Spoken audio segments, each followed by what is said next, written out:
Un cordial saludo a todos los oyentes de Radio María. Un día más, con la gracia del Señor, proseguimos el comentario del Catecismo de nuestra Madre la Iglesia. Entramos hoy en un nuevo apartado, un apartado que tiene como título la gracia. Habíamos ya concluido el apartado anterior, la justificación. Dedica el Catecismo bastantes puntos a hablar de este término teológico, el de la gracia, y nos va a ayudar mucho, nos va a aclarar muchos conceptos, nos va a convertir en eso que estamos llamados a ser, ¿no? Por vocación, mendigos de la gracia. El cristiano tiene que mendigar la gracia de Dios. Bueno, pues vamos a intentar también explicar ese término. Si decíamos en el apartado anterior, recuerdo que cuando comenzamos lo de la justificación, lo primero que dijimos es que a veces hay que distinguir entre el significado popular, ¿no? de las palabras y el significado teológico. Decía que popularmente hablando, la palabra justificación significa, justificarse, ¿no? Poner excusas. Ya se está justificando este. Entonces, claro, esa acepción un poco popular de la palabra no tiene que ver nada con lo que significa teológicamente o la Sagrada Escritura. Decíamos que no se trata de excusarse lo de la justificación. Significa justificación, santidad. Dios nos hace justos. Dios nos hace participar de su justicia, de su santidad. Bueno, pues algo parecido pasa también con la palabra gracia. La palabra gracia, pocas veces es utilizada en nuestro lenguaje popular con el sentido teológico que tiene. Desde ser gracioso, vaya gracia, es como una broma de mal gusto.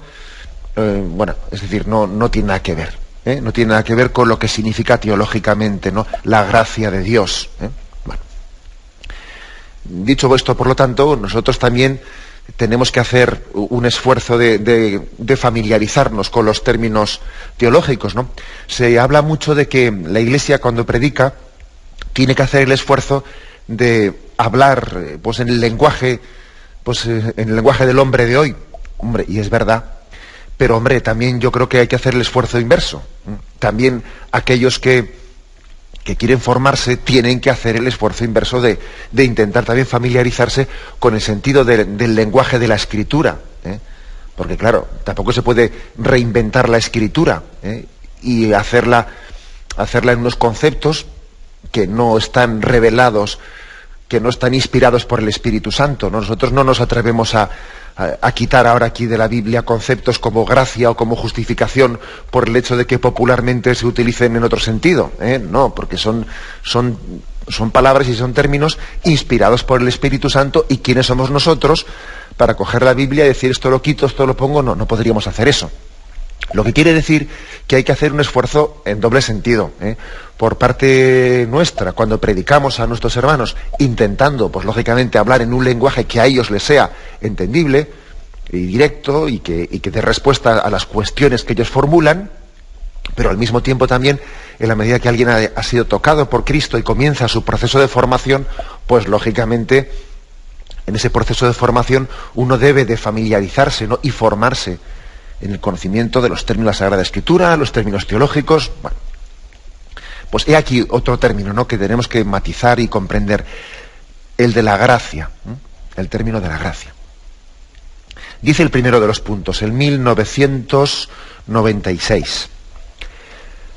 Nuestra justificación es obra de la gracia de Dios. La gracia es el favor, el auxilio gratuito que Dios nos da para responder a su llamada. Ahora seguiremos leyéndolo, el punto, pero para simplificar las cosas iremos desgranando poco a poco como tenemos costumbre. Nuestra justificación es obra de la gracia de Dios. O sea, la santificación del hombre, el que Dios nos santifique, nos redima, nos perdone nuestros pecados, nos haga hijos de Dios, es obra de la gracia de Dios. Bueno, y alguien podría decir, y no es gracia de Dios acaso también el haber sido creados. ¿Por qué dice aquí nuestra justificación es obra de la gracia de Dios? Bueno, bien, pero también puede ser obra de la gracia de Dios sencillamente el existir, ¿no? Pues el comer, el dormir por las noches, eso no es gracia de Dios también. El tener trabajo, el tener unos hijos, eso no es gracia de Dios también. Y había que responder, mira, sí, también es gracia de Dios, pero en un sentido un poco distinto. Se podría decir, por una parte, todo es gracia. Todo es gracia. Y ha habido santos, ¿no? y místicos que desde esa experiencia de sentirse queridos y amados por Dios y darse cuenta de que todo es un regalo, han dicho todo es gracia. Y está bien dicho, no es ninguna herejía en absoluto. Pero es verdad también que ese término hay que matizarlo. Hay que matizarlo, porque a veces se ha abusado de decir todo es gracia. Porque no se distingue lo natural de lo sobrenatural. Entonces, es una gracia muy superior, infinitamente superior, la gracia sobrenatural, comparándola con la natural. O sea, es un regalo infinitamente superior. Porque mira, eso de que tú dices, pues por ejemplo, el dormir no es gracia, el trabajar, el tener un trabajo, el tal y cual. Bien, de acuerdo, es una gracia, pero es verdad que Dios te ha dado a ti la capacidad de poder trabajar, te ha dado una voluntad, te ha dado un entendimiento, Dios te ha dotado de unas capacidades a través de las cuales tú puedes alcanzar ese trabajo. Luego, en última instancia, es un regalo de Dios, pero hay unas mediaciones también naturales que tú has puesto pues en marcha para poder. Entonces, bien, es una gracia, pero también es algo debido a la naturaleza. O sea, Dios te ha dado la naturaleza, ¿no? Te ha dado la capacidad. Entonces, es gracia en última instancia. Sí, pero en primera instancia es obra tuya. Sin embargo, lo de que Dios nos perdone los pecados y nos haga hijos de Dios es gracia en un sentido mucho más fuerte, porque es que es iniciativa suya en primera y en última instancia. Vamos, ahí sí que el regalo de Dios es mucho más inmediato. Además, ha existido un riesgo de decir todo es gracia, porque, por ejemplo, ¿no? También se han cometido errores a este respecto. Por ejemplo, cuando uno dice, bueno, si todo es oración, si yo creo en Dios, todo lo que hago es oración, no hace falta que yo esté buscando como un rato concreto para estar hablando con Dios. Yo cuando trabajo, pues eso es oración. Y cuando duermo, eso es oración, porque como lo hago delante de Dios, pues eso es oración, ¿no? ¿Y qué es la Eucaristía? La Eucaristía es dar gracias, ¿no? Pues todo es Eucaristía. No hace falta ir a misa. No hace falta ir a misa porque todo es Eucaristía, todo lo que hacemos es dar gracias a Dios. Entonces, ojo, ¿no? Y ese argumento se ha utilizado confundiendo las cosas. Cuando uno dice todo es gracia, al final dice, mira, si todo es gracia, nada es gracia. O sea, es decir, por supuesto que todas las cosas son don de Dios, pero específicamente la Eucaristía es un don sobrenatural. Y por supuesto que todas las cosas hay que hacerlas en presencia de Dios, pero buscamos ratos de oración explícitos, a los cuales les llamamos oración, que es algo más que hacerlo todo en presencia de Dios, es dedicarse específicamente a ello, a hacer oración. Bueno, pues igual os parecerá un poco, como se dice popularmente, rizar el rizo, esto que estoy diciendo, porque uno de otros dirá, pues a mí nunca se me había ocurrido decir eso de que se podía entender mal el término de que todo es gracia, sí, pero por desgracia en este mundo es complicado y a veces ha habido pues desviaciones teológicas que esto lo han entendido mal, o sea, se puede cometer la incorrección por no distinguir lo natural y lo sobrenatural. Entonces, por eso nosotros, la tradición católica reserva el término gracia, lo reserva especialmente para los dones sobrenaturales. Que no quiere decir también que los dones naturales, ¿sabes?, también tenemos que agradecérselos a Dios y también son, en última instancia, son una gracia. ¿Cómo no van a ser gracia, no? Pues eso, el trabajo que tengo también es una gracia de Dios, por supuesto, porque Dios me ha dado las cualidades para trabajar. Pero la tradición católica ha reservado especialmente para los dones sobrenaturales el término gracia, por esto que os he dicho. Por distinguir que los dones sobrenaturales son infinitamente superiores a los naturales. Por eso Santo Tomás de Aquino, bueno, pues en su sabiduría él entendía que hay que distinguir, tenemos que distinguir pues lo que tiene dos niveles distintos, ¿no? Bueno, dicho esto, pues parece que ya hemos explicado por qué dice aquí que nuestra justificación, nuestra santificación es obra de la gracia. Es obra de la gracia. Bueno, sin negar que también la creación del hombre, pues también es un regalo de Dios. Pero especialmente lo atribuimos al perdón de los pecados. Especialmente lo atribuimos al hacernos hijos de Dios como una gracia. El término gracia, ¿qué significa? Pues hombre, ya os das cuenta que gracia viene de gratuidad, es gratis.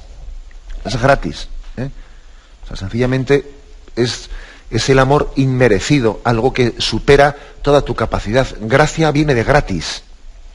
O sea, es el mismo, tienen la misma raíz, ambas palabras. El amor es gratuito. Acordaros de esa parábola, que no sé si era ayer o antes de ayer, que en este programa del Catecismo la comentábamos, ¿no? Aquel dueño de la viña que había mandado a varios trabajadores y claro, pues resulta que al que había mandado a última hora, habiendo trabajado únicamente una hora, le pagó lo mismo que al que había estado todo el día, ¿no? Y entonces alguno decía, pero hombre, ¿cómo puede pagarle a él tanto como lo que se había palabrado con los que habían estado todo el día al que ha estado únicamente una hora? Pues porque Dios ama gratis, Dios ama gratuitamente. O sea, pues ese es el escándalo, ¿no? Y es el escándalo del hermano mayor de la parábola del hijo pródigo, que no entiende cómo su padre puede amar tan gratuitamente a su hijo. Oye, pero mira lo que te ha hecho, mira cómo te ha fallado. Dice, bueno, pero es que a ti te va a molestar que yo sea bueno. Es que no te das cuenta que yo amo gratuitamente, que mi amor es gratuito, que mi amor es por gracia. Entonces, el amor gratuito de Dios escandaliza. Escandalizó al hermano mayor de la parábola, escandaliza a esos otros que habían sido contratados a otras horas distintas, que habían aguantado el calor del sol y reciben también un denario, igual que el que había llegado a la última hora. Y entonces, en el Evangelio, en distintos pasajes, escandaliza la gratuidad de Dios. ¿Por qué? Porque nosotros partimos, ¿no?, de unos conceptos en los que no tenemos esa gratuidad. No tenemos esa gratuidad de las cosas por el interés. Te quiero, Andrés, como dice nuestro refranero, y todo está hecho con un cálculo de, bueno, pues de reparto de cromos, como dicen los niños aquí popularmente. No, y escandaliza la gratuidad de Dios porque el hombre pretende juzgar a Dios desde nuestras categorías egoístas, en vez de ser nosotros los que nos convirtamos, ¿no?, los que nos transformemos desde esa imagen del amor de Dios gratuito. Bueno, pues eso significa gracia, significa amor gratuito. Un auxilio gratuito, dice aquí también. Dios te auxilia gratuitamente, ¿no? ¿Y para qué te auxilia? Bueno, pues continúa este punto del catecismo. Para poder responder a su llamada. Dios te creó. Pero claro, para poder responder a su llamada, necesitas, ya es un don de Dios el que te haya creado, como he dicho ya antes, pero la gracia es el auxilio suyo para poder responder a su llamada. Para poder responder a su llamada. Por cierto, que hay una frase de San Agustín que es muy intuitiva, ¿no?, que dice San Agustín es el hombre de las frases redondas, ¿no? Es uno de los santos padres que yo creo que es el que es más citado, el más citado, porque es que se presta mucho, porque tiene la capacidad de concentrar en frases muy breves y muy bellas, pues una doctrina que en sí pues es muy profunda, ¿no? Y él es capaz, tiene ese don de Dios de concentrar en frases breves una doctrina muy profunda. Y en concreto, ¿no?, dice aquí, me estoy refiriendo un poco para una frase de San Agustín que ilumina este aspecto de que la gracia es un auxilio de Dios que nos permite responder a su llamada. Bueno, dice la frase de San Agustín: la ley ha sido dada para que se implore la gracia. la gracia ha sido dada para que se observe la ley. Explico un poco esta frase. La ley ha sido dada para que se implore la gracia. En el Antiguo Testamento, cuando se dio la ley mostraba el camino, pero como ya decíamos en San Pablo, se ve la frustración de aquel que ve qué camino tiene que seguir, pero no tiene la capacidad de seguirlo. Y entonces ve que la ley le frustra. Por eso dice San Agustín, en el Antiguo Testamento se nos dio la ley para que se implore la gracia. La ley ha sido dada para que se implore la gracia, para que tengas deseo de Dios, para que suspires por Él. Y ahora la gracia ha sido dada para que se observe la ley. Ahora, llegado a la plenitud de los tiempos, llegados a Jesucristo, la gracia se nos da como la posibilidad de que esa ley, ese ideal moral, no sea solo una utopía, sino que en Cristo pueda ser una realidad. La ley ha sido dada para desear la gracia y la gracia ha sido dada para observar la ley. Bueno, por esto dice aquí el Catecismo, esta expresión de que la gracia nos permite poder responder a la llamada de Dios. Dios nos creó, nos ha dado una vocación. Ahora, ¿cómo respondo yo a esa llamada? Bueno, Dios no te deja solo, te da su gracia, te auxilia con su gracia. Tenemos un momento de reflexión y continuamos enseguida. Continuamos en este programa del Catecismo de la Iglesia Católica en la explicación del punto 1996. Y decíamos pues que la palabra gracia especialmente la atribuimos y la apropiamos a estos dones de Dios, que los dones sobrenaturales, ¿no?, los que nos permiten responder a la llamada de Dios. Decíamos que en un sentido más genérico, más amplio, se puede decir que todo es gracia, pero la tradición de la Iglesia ha reservado la palabra gracia para los dones sobrenaturales. Bueno, pues dice aquí, ¿no? Nos permite la gracia de Dios, es un auxilio suyo para responder a sus llamadas. Dice en primer lugar, para poder llegar a ser hijos de Dios. He aquí, ¿no?, pues la esencia de la gracia de Dios, para poder llegar a ser hijos de Dios. Porque bueno, por creación no somos hijos de Dios. Por creación somos criaturas de Dios, que es distinto. Es distinto. Vamos, de ser criatura a ser hijo, vamos, hay un salto tremendo. Y se nos ofrece un texto. El Evangelio de San Juan, en el capítulo 1, dentro del prólogo, versículos del 12 al 18. Dice antes, ¿no?, la palabra era la luz verdadera que ilumina a todo hombre que viene a este mundo. En el mundo estaba, y el mundo fue hecha por ella, y el mundo no la conoció. Vino a su casa, y los suyos no la recibieron. Pero a todos los que la recibieron, les dio poder de hacerse hijos de Dios, a los que creen en su nombre, los cuales no nacieron de sangre, ni de deseo de hombre, sino que nacieron de Dios. Y la palabra se hizo carne, y puso su morada entre nosotros, y hemos contemplado su gloria, gloria que recibe del Padre como Hijo único, lleno de verdad y de gracia.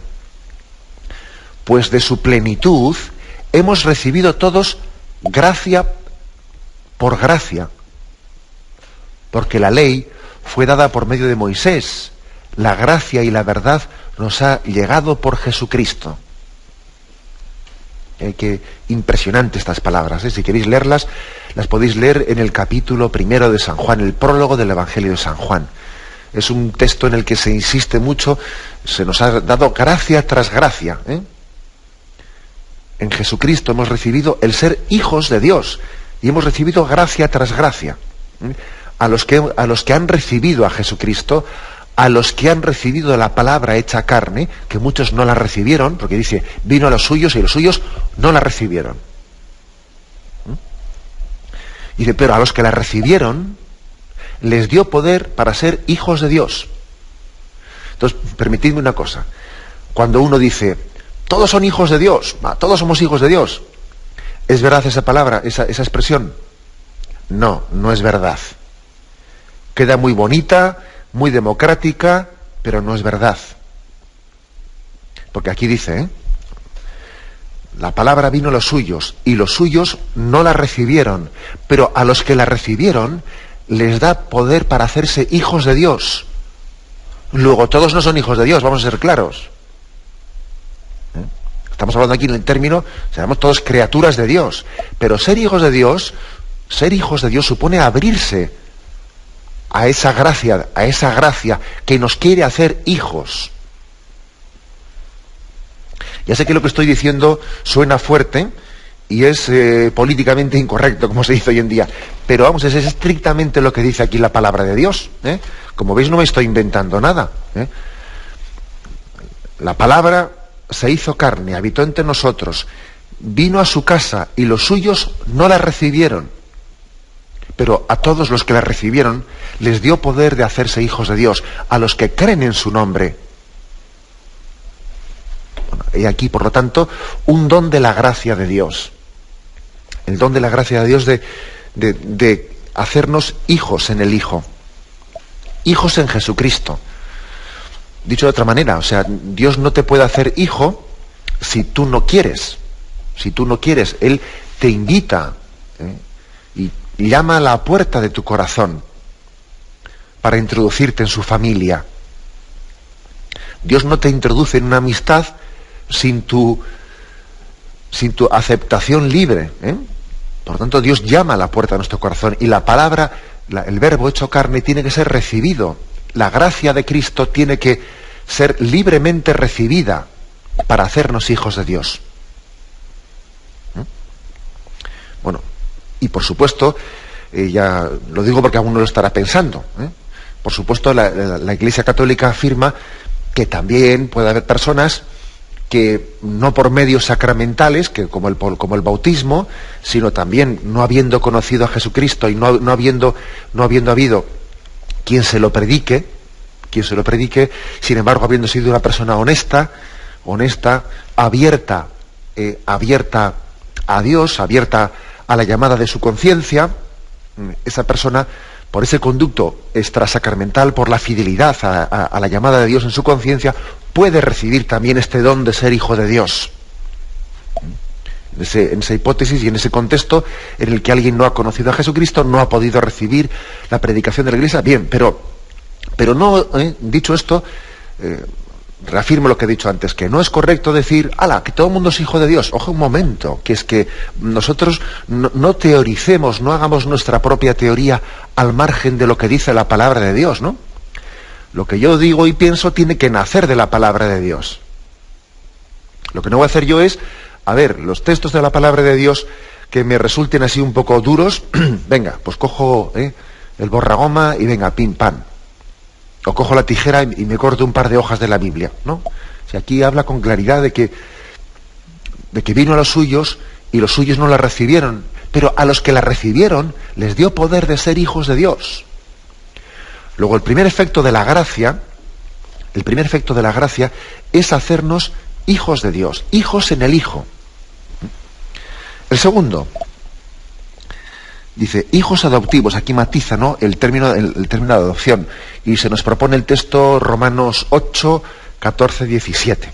En efecto, todos los que son guiados por el Espíritu de Dios son hijos de Dios, dice San Pablo a los Romanos. Todos los que son guiados por el Espíritu de Dios son hijos de Dios. Pues no recibisteis un espíritu de esclavos para recaer en el temor. Antes bien, recibisteis un espíritu de hijos adoptivos, que nos hace exclamar, Abba, Padre.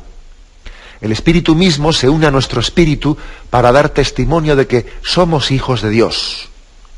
Si somos hijos, también herederos de Dios y coherederos de Cristo, ya que sufrimos con Él para ser también con Él glorificados. Bueno, aquí se insiste mucho en el término hijos adoptivos, hijos adoptivos.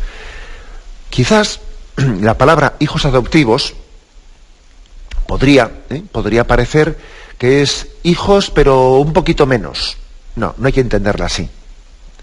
La palabra hijo adoptivo no es hijo de segunda categoría.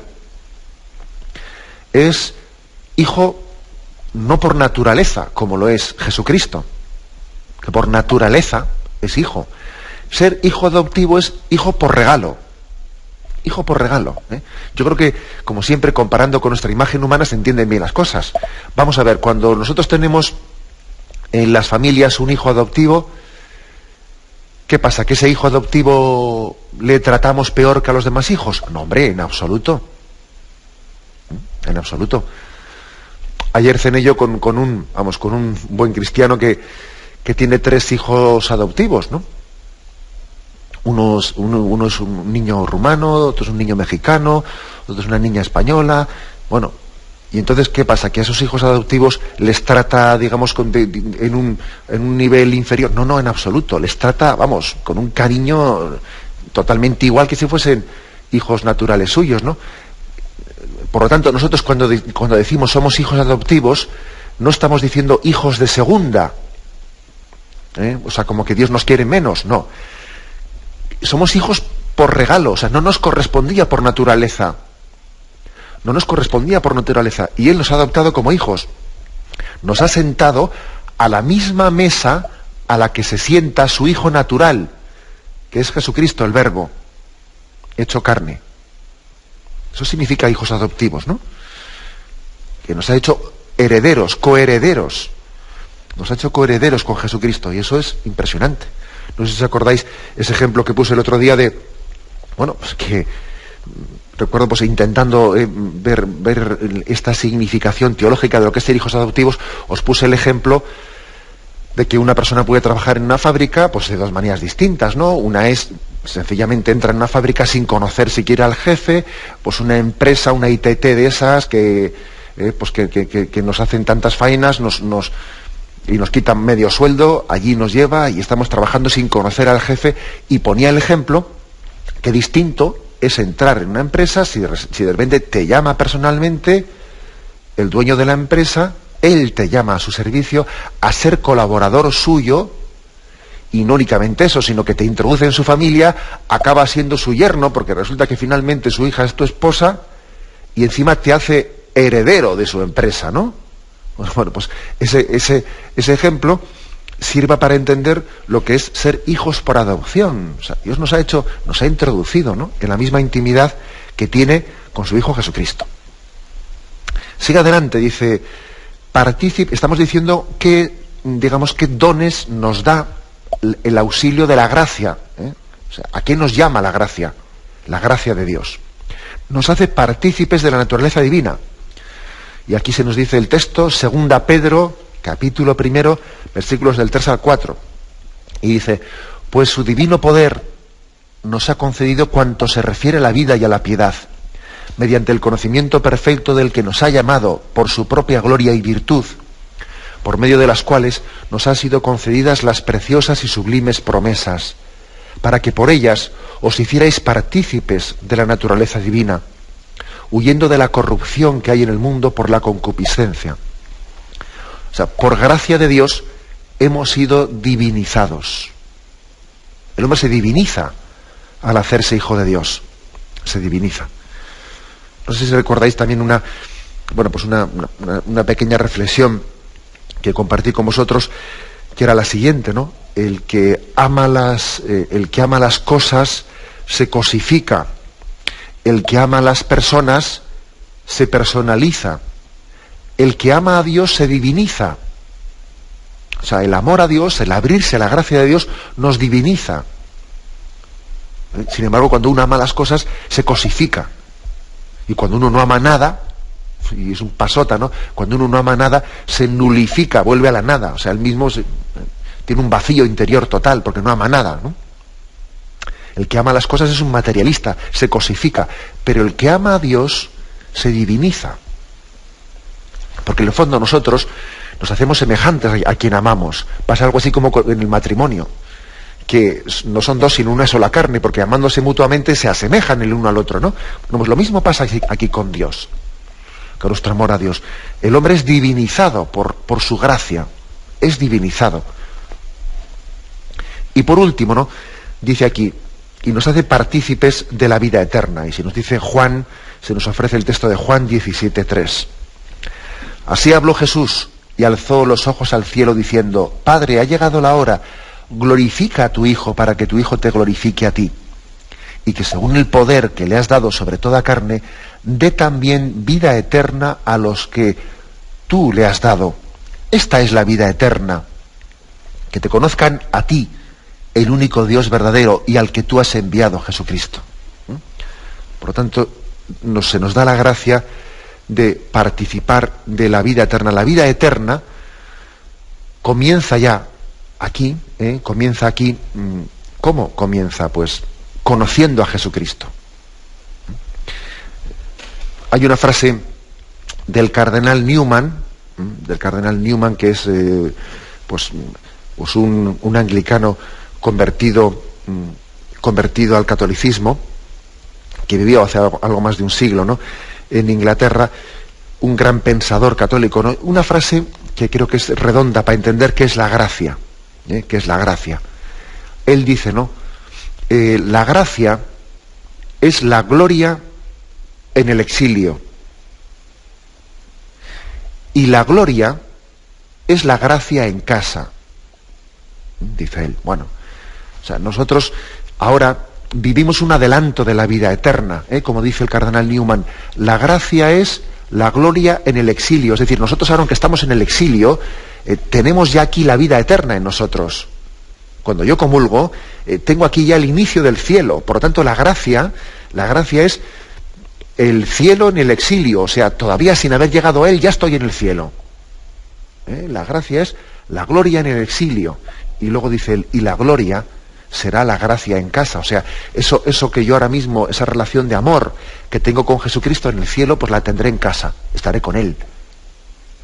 Aquel con el que yo ahora hablo y tengo amistad con Jesucristo, en el cielo estará en casa. La gloria es la gracia en casa. Y la gracia es la gloria en el exilio. Bien, tenemos un momento de reflexión y continuamos enseguida. Continuamos en esta edición del Catecismo de la Iglesia Católica estamos explicando los primeros puntos del apartado en el que se explica el concepto de la gracia. ¿Qué es la gracia? En el punto 1997 dice: la gracia es una participación en la vida divina, una participación en la vida divina. Nos introduce en la intimidad de la vida trinitaria. Bueno, pues yo diría, si me permitís, una explicación a este respecto. A veces tenemos el riesgo de entender el término gracia un poco en plan cosificado. Por ejemplo, a ver si Dios me envía su gracia. Y entonces uno está pensando en que le van a mandar una cosa. No sé, envíanos, Señor, tu gracia, y parece que va a caer un ladrillo del cielo y te va a pegar en la cabeza, ¿no? O sea, no podemos imaginar la palabra gracia como una cosa que Dios te envía. Hay personas también que tienden a entender la gracia como si fuese una especie de una energía, que Dios me manda una energía. Esto es muy propio de este influjo que está teniendo nosotros la New Age, esta especie de religiosidades falseadas orientalistas, como si los dones de Dios fuesen una energía que Dios te envía. Pero qué energía, hombre. Los dones de Dios no son energías o vibraciones o cosas raras de esas, ¿no? No podemos entender el término gracia de Dios sino la amistad de Dios, el amor de Dios.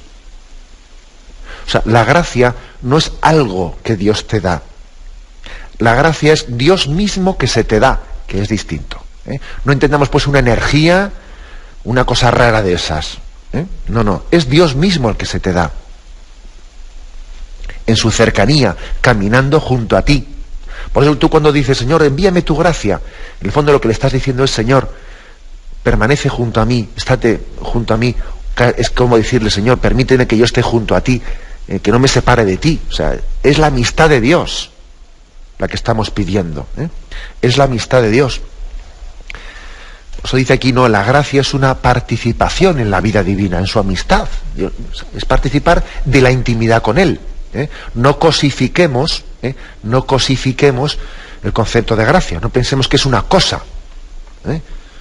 No es ninguna cosa. Es estar cerca de Dios. Es que Él te acompañe, que Él vaya junto a ti. Insiste aquí mucho, ¿no? Es participar en la vida divina, nos introduce la intimidad trinitaria. Bueno, pues es decir, nosotros somos imagen de Dios. Bueno, pues esa imagen ha sido formada en la creación, ha sido deformada por el pecado, ha sido reformada por la gracia y será consumada en el cielo. Y aquí, por lo tanto, pues todo este proceso que llevamos en nuestra vida, ¿no? Estamos llamados a ser icono de Dios, ¿no? El icono de Dios, como un espejo de Dios. Bueno, esa imagen fue formada en la creación, deformada por el pecado, reformada por la justificación, por la redención de Jesucristo, y será consumada en el cielo.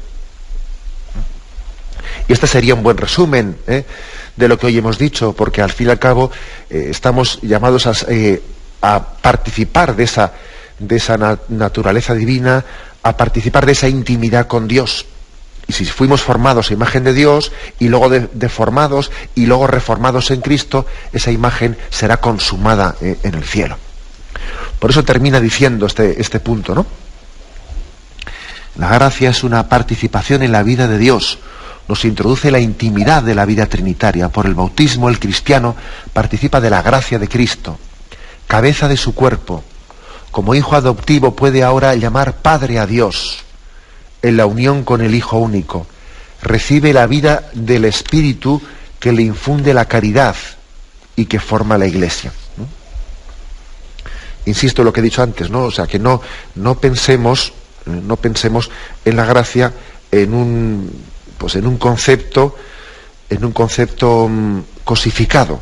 No, que la gracia lo que nos está hablando es de que estamos introducidos en Dios. Entonces es vivir en esta vida desde esa intimidad con Dios.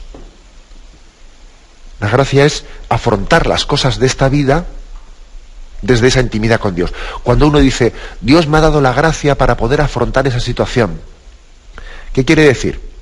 Que te ha enviado ahí unas vibraciones, te ha enviado unas energías. No, lo que quiere decir es que Dios te ha dado, te ha dado la gracia para que tú estés sintiéndote muy unido a Dios, sintiéndote muy unido a Él, has podido afrontar esa situación, porque te has dejado acompañar por Él. Has dejado que Él, te has abierto a que Él lo sientas muy cercano, y entonces has acometido pues una obra que con tus solas fuerzas, yendo solo, no hubiese sido capaz de afrontar. Luego, cuando uno dice, Dios me ha dado la gracia de afrontar esa situación, me he dejado acompañar de Él. O sea, he ido en su nombre, no me he soltado de su mano. He tenido intimidad con Él, ¿no? Y por eso me ha dado pues una fortaleza increíble para afrontar las cosas, ¿no? Y ahí, por lo tanto, ¿no? el auténtico concepto de gracia. Bueno, pues este es podría ser el resumen del programa de hoy. Decíamos al principio que la vocación del hombre es ser mendigo de la gracia, mendigo de la gracia. Y esto es lo básico, ¿no? Quizás uno de los auténticos dramas del hombre de hoy es el que no es consciente de la necesidad de la gracia. El hombre soberbio es aquel que pretende construir su felicidad sin la gracia de Dios. Pretende pues que él pueda autorrealizarse. Y nosotros somos mendigos de la gracia. Sabemos que el hombre tiene un deseo de felicidad de infinito que solamente por gracia de Dios va a ser colmado. Ese deseo de infinito que tiene, pues solamente la intimidad con Dios, que es gratuita, lo va a poder saciar. Por eso nosotros somos y nos presentamos, ¿no?, delante de Dios, y no nos da vergüenza ninguna, ¿no? Y eso nos dignifica. Porque qué grande es el hombre que solamente Dios le puede saciar. Alguno pretende como ridiculizar al hombre porque sea mendigo de la gracia. ¿Qué pasa? Que por él mismo no puede ser feliz, tiene que estar pidiéndoselo a Dios. Y yo digo, qué grande será el hombre para que únicamente Dios pueda hacerle feliz. Luego no nos avergoncemos de ser mendigos de la gracia, porque eso nos dignifica más, nos dignifica mucho más. Me despido con la bendición de Dios Todopoderoso, Padre, Hijo y Espíritu Santo, descienda sobre vosotros. Alabado sea Jesucristo.